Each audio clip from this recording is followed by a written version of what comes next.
Good morning, Starshine. The Earth says hello. Hello.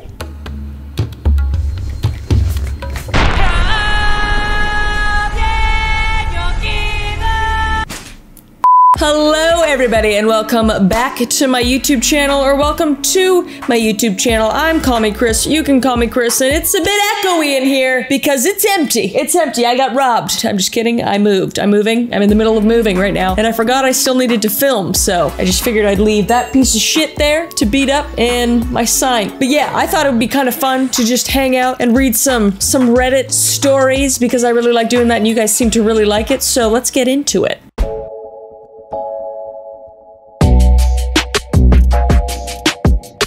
I'm working on about 2.5 hours of sleep right now, and it's currently 9 p.m., so I'm tired. So I'm sorry, I'm gonna try to be as lively as possible, but, yeah, we're gonna,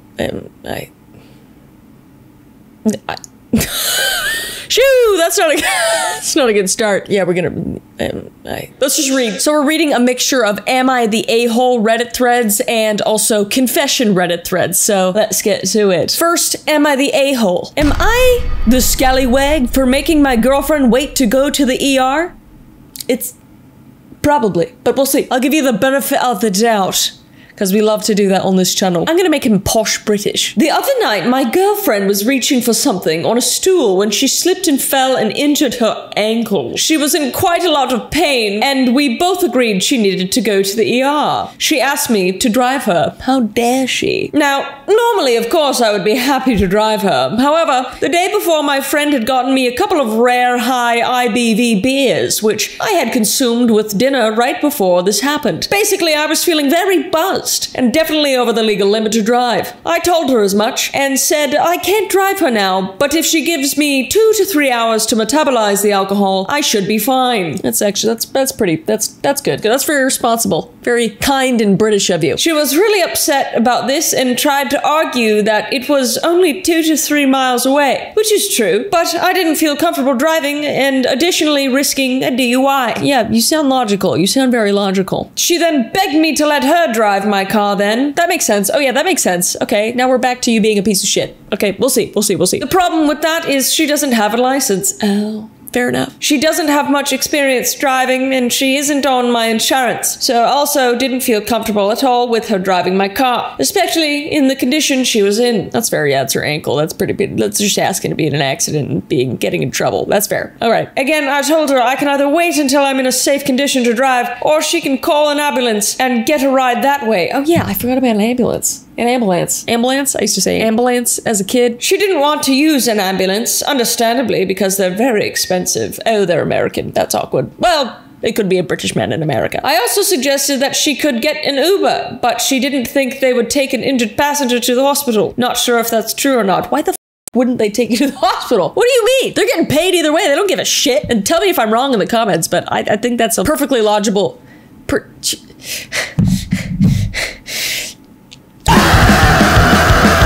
Continue. Basically, we ended up waiting a couple of hours and then I drove her. She didn't talk to me the entire car ride, the whole 2 to 3 miles. Shame. There or back, and has been giving me the cold shoulder ever since. I honestly don't know what else I could have done here. He's like genuinely perplexed. And so am I, to be honest. I feel like you played all your cards right. You gave her great suggestions. It's not like you didn't care. You just cared about your own well-being and her well-being, because that's extremely dangerous. You should never drive under the influence, no matter what circumstance you're in. Unless it's like, I don't know, the apocalypse and there's no one else on the road and there's like aliens chasing you or something. That's the only reason you should drive when you drink, all right? You should drive when you drink. Am I drunk right now? I haven't drinking in like 8 months. You should drink when you drive. Holy shit, I probably do need a drink right now, to be honest. Anyway, I think you're in the right. I do not think you're the asshole. I think that was a perfectly logical reason. It's not like she like broke her ankle in half and it was spewing blood everywhere. I've broken my ankle couple times, don't ask why. And I've waited, because of the Canadian hospital system, about 9 to 10 hours before I got care in the hospital. So should be all right. I think you did the right thing. Let's read the comments though. Not the asshole for not driving under the influence, but you are the asshole for not getting a car ride for her, as Uber or taxi would help her to get to the hospital without any problems. He suggested that. What? I didn't realize an injured ankle made people incapable of calling themselves yourselves an Uber, he says to this comment. Why are we calling OP an a-hole for not doing something his girlfriend could have done herself? Oh, it's getting hot in these comments. I literally just hurt my own ankle pretty badly, not broken, but twisted pretty damn good, about half an hour ago. After a brief moment of standing on the sidewalk trying not to cry, I finished the 15-minute walk home, and now I have finished packing up my apartment. It would have been a nice gesture if OP had called the Uber, but his girlfriend was more than capable of doing it herself. Unless she literally couldn't get up off the floor, but I think OP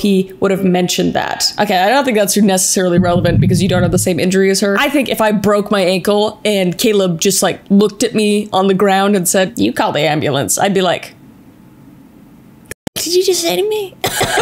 But I don't think that's the case. I think he was giving her suggestions, like saying like, we can call an Uber or a taxi to get you help. And then she refused it. So like, what do you do in that situation? I guess, you know, call them anyway, which maybe that was it. Like maybe you're the asshole for just not doing it when she's in a state of, you know, pain and shock. So I don't think you're the asshole, but I think you might have been able to do something a little bit further to help her. But, you know, it is what it is, you know, break a leg or whatever. Okay, next we're doing a confession. The truth about a mistake I made with my stepbrother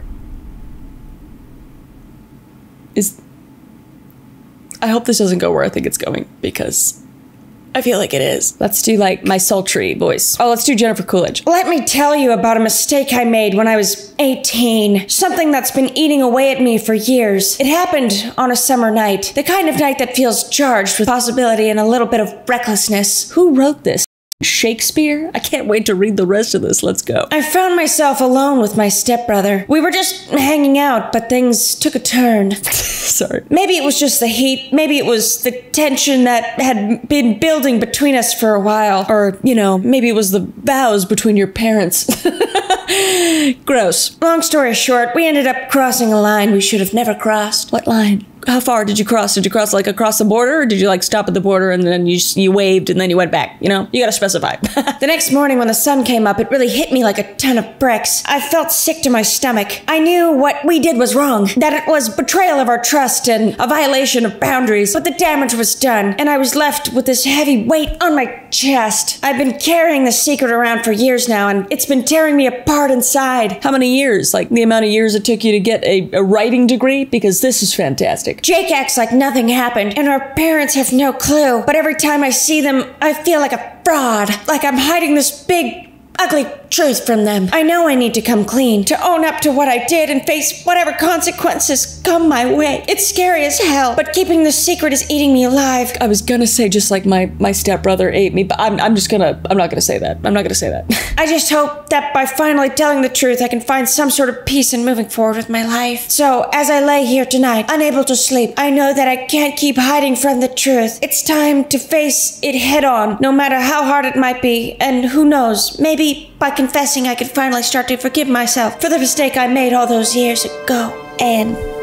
scene! What? Who wrote this? I don't think this is real because of how you wrote this. I think it's fake, but I still love it. I still love it so much. Round of applause, but not for the incest part. That's up. Is it incest if it's your stepbrother? By marriage? Is that incest? I guess not. Now I gotta look up incest. I'm gonna be on a list. Sexual relations between people classed as being too closely related to marry each other. The crime of having sexual intercourse with a parent, child, sibling, or grandchildren. Okay, yeah, so that's incest. Incest is wrong.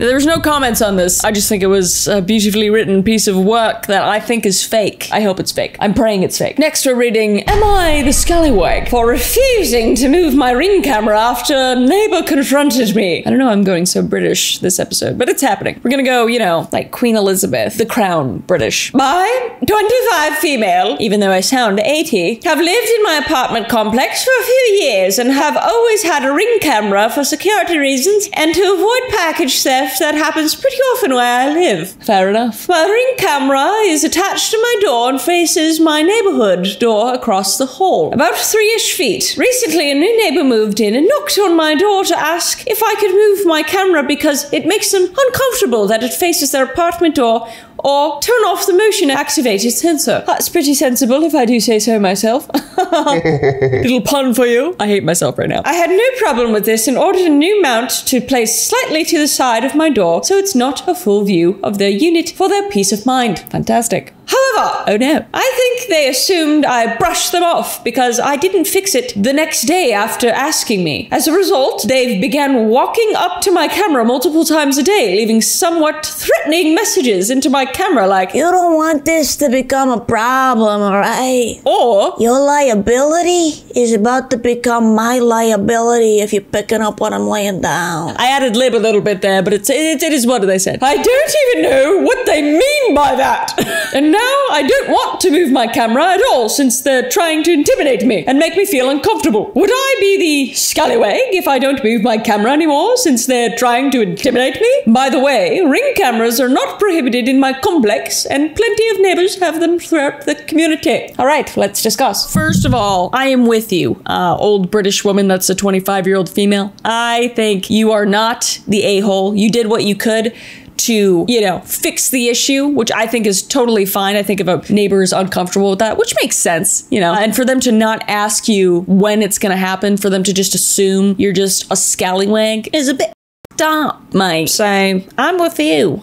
Let's see what the comments say. Double this, the management team needs to take action. Ooh, yeah, because you're in a complex. So yeah, but the management team can deal with it. 100%. Any type of threat means you hand it over and let management take care of it. Absolutely. That's true. They're kind of passive aggressive threats. It's not like, I'm gonna Kill you when you sleep tonight, bitch. But that would be a problem. But yeah, I think you should take it to higher power, not exactly like that higher power, but like John down the hall who you pay rent to. That person is crazy, and if you can get them evicted, even better. I sure as shit wouldn't feel comfortable living across the hall from someone like that. Yeah, fair enough. I'm with you. Yeah. Eviction. All right, next is a confession. I lied about my age for years and it haunts me. We're kind of doing a little Keanu Reeves thing for this one. When I was 11, I did what a lot of kids do and said I was older to play games, etc., etc. Fair enough. I used to play online multiplayer, which really I shouldn't have been allowed on, but my parents didn't track what I did, so that was that. Parents, track what your kids do, please. Please, God, track what your kids do, because the internet's a scary, scary place. Little tidbit from Chris. Now back to the story. I've always been maturer than other people. More mature. Maturer? Is maturer a word? I might be wrong, but I think that's made up. Than other people my age, so somehow me going online as an 11-year-old and telling people I'm 18 was believed. Damn, that's a jump. What the I don't know where this is going, but I think I know where this is going and I'm scared. I ended up meeting several friends online that I would have for years, which was nice at the time, but that led the age lie to continue for another 6 years. Holy shit, that's impressive, to be honest. I wouldn't even be mad. I'd be like, what the because they don't know. Maybe they do know. But hopefully they don't know. And it's all innocent. And you just played the ultimate prank on them. I had several online relationships with people who were at that age. But there was a situation where when I was 14 in real life, 21 in fake age, I had met a 15-year-old that I flirted with a little. Nothing happened apart from that. But from everyone else's perspective, it was rooming. Oh, God. And even though I wasn't legitimately rooming a minor because I was the same age myself, it feels disgusting looking back on. I'm 18 next year and I carry the guilt of being seen as a, PDF, what, to people every day. Even if I wasn't, I suppose it's karma for lying about my age. Look around and find out. Dude, I love this guy too. Dude, I don't think, I understand what you're saying, but I don't think there's anything, inherently wrong with that. It's, you were the same age as that person, so that makes sense. And you had built up this alias, this James Bond type alias that you just couldn't give up. You probably should have told the 15-year-old or the 14-year-old how old you were, because that could have been bad. And you probably should have told the truth to that person. And you probably shouldn't don't lie about your age. I know I keep saying that's dope that you did that, but especially with the internet, or just don't be on the internet. Don't be on the internet if you're under 18, all right? Do not go on the internet if you're under 18 unless you're watching me. Because we safe here. But yeah, I don't think it's a big deal necessarily. And it's good that you're guilty. But you're a kid, Unfortunately, we do dumb shit when we're kids, especially when you have internet access. I can't imagine being a kid with this kind of internet access because I didn't have it. But shit, man, that shit's scary. What do people say? You done something stupid, sure, like most kids do online, but you are definitely not a PDF. That's too far. Yeah, honestly, yeah, that's exactly what I said. So that's what I think, man. Just don't do it anymore. If you did it the other way around, then you would have been in trouble. You would have been, whoop, whoop, but you didn't. So Next is a Am I the A-hole? This is serious. I gotta do more serious voice. I'll just use my voice, but like slightly deeper. Am I the scallywag for telling my sister her son will be a murderer? Oh my god. I'm so ready for this. My sister, 36, called me, 34, to ask if my kids could come over to play since it's spring break, but I immediately declined that offer. My sister has a son, 666, devil, el diablo. He is what you will call a unique kid because he finds everything cool. So far sounding alright. The reason why my kids don't go over to her house is because her son likes to hurt animals, and we're back. That's bad. That's serial killer behavior. Alright, now I'm locked in again. I remember a time when my kids were at her house. Her son smashed a frog with a big rock. Just imagine what it looked like, because when I saw it, I threw up. Oh god, that's bad. That's so bad. He's done things like this many times, hurting animals and not getting consequences for it.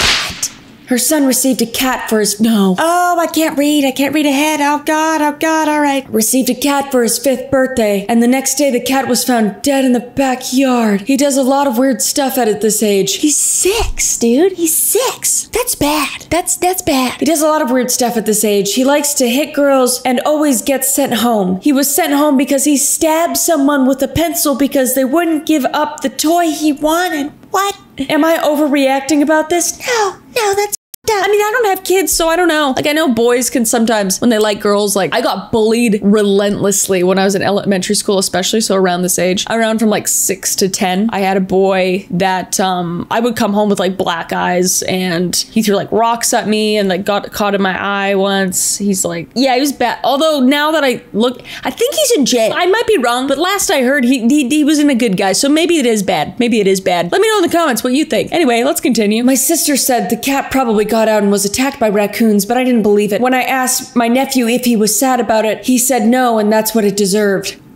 Oh my god, this is the Omen? What the is this kid, dude? I can't believe I'm scared of a 6-year-old. You and me both, dude. Kids are scary, dude. I think they're scarier than old people, to be honest. That is why my kids are not allowed to her house, because I don't want them learning that behavior, but my kids don't like what he does anyways. Some of my family don't want my sister around because of her son, and she isn't seeing the problem we do. What? Is she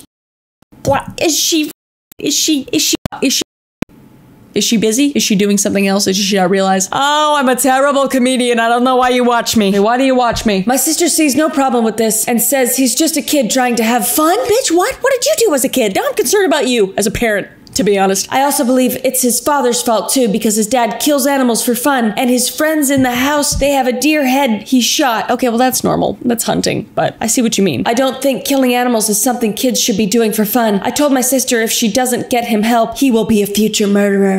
Yeah, and I'm gonna watch that documentary, man. That's scary. Lock that kid up. Put him in a padded room and give him slop to eat. That's what I say. And like spray him with a water bottle just every time he says something up, you know? Don't do that.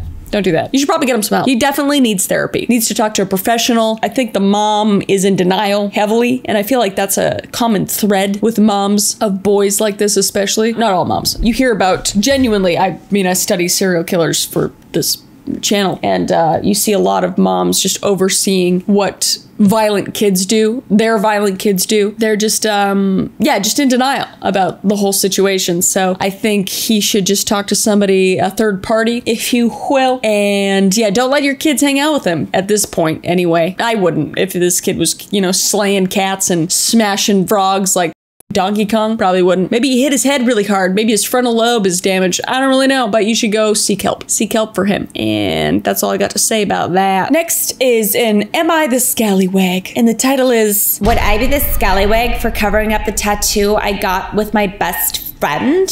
That sounds right. That's the right voice for this. Let's go. Over a year ago, me and my best friend, I'll call her Claire, got matching tattoos. Claire is the one who booked the appointment because we were discussing it for a while. However, she did no research into the artist, and I found out during the appointment that he had very little experience. That's... I mean, there's nothing wrong with not having experience, but it's a little scary when you're getting something put on your skin permanently for the rest of your life. So let's continue. I have lots of tattoos that I love, but I hate this one with a passion. The lines are uneven. The shading isn't even shading. It's more uneven lines. It's in a ridiculous spot and it's blown out. I've expressed to Claire multiple times just how much I hate it, and she gets very upset because we got them together as best friends. Shut up, you dumb.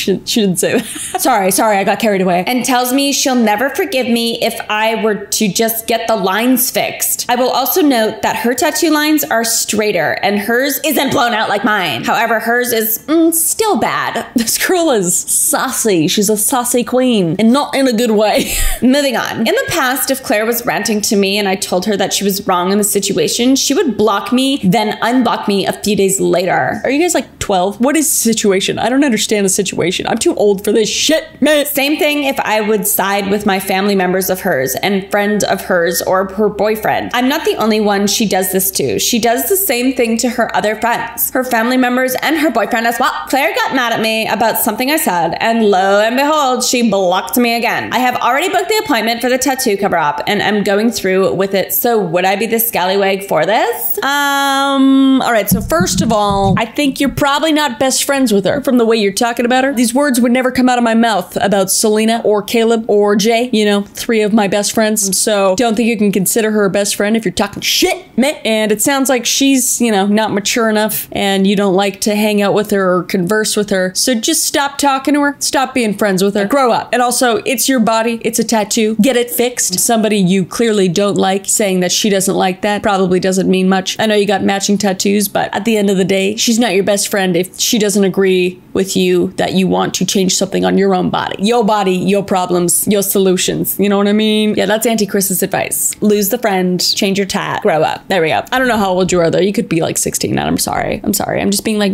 instead of Auntie Chris, I'm being more like Mommy Chris. Sorry.